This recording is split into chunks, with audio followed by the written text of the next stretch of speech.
top voices on Trump tariffs. Here's what they're saying. First, Bloomberg. And we're specifically thinking Canada here, but also just to call this in a low probability scenario, if President Trump wants to transfer those 122 tariffs into something else within 150 days, he's going to be doing that just months before the midterm elections. So we are going to be looking at his statements over the next few weeks to see maybe this is not something the Trump administration wants to do because it's easy to launch investigations. Then, on CNBC.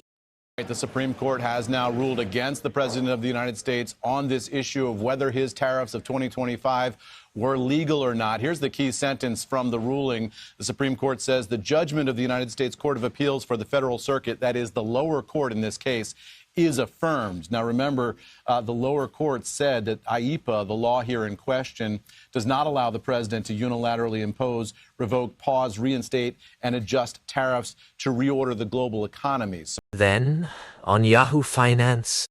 Thank you so much for joining us. Talk to me about the clarity and the thesis that you have behind the goal from the Trump administration on tariffs. Well, there are different kinds of tariffs. First of all, there are the reciprocal tariffs that we may see imposed next week. And those really are a response to perceived unfairness in the international trade system. I think the administration perceives other countries to have plenty of tariff and non-tariff barriers to trade that impede a level playing field for the U.S. But then, on Fox Business. A federal judge has ordered the administration to begin refunding $130 billion worth of tariffs. Lydia, who's been following the story. Okay, Lydia, how many companies have filed lawsuits to get their money back? Stuart, thousands. Thousands. By counts, it's more than 2,000 companies that have filed their lawsuits, according to reports.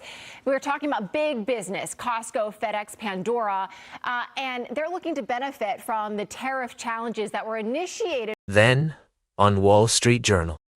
It's actually a surprise for Wall Street because most analysts during the election, after Donald Trump's victory, and even up to the moment that the tariffs were announced, were saying tariffs should be positive for the dollar. Why? Because when Americans buy less stuff abroad, they also spend fewer dollars buying foreign currencies, which should be a boost for the dollar. It might be true that this happens, but there are other factors that can be more important. One, subscribe for more multi-source breakdowns.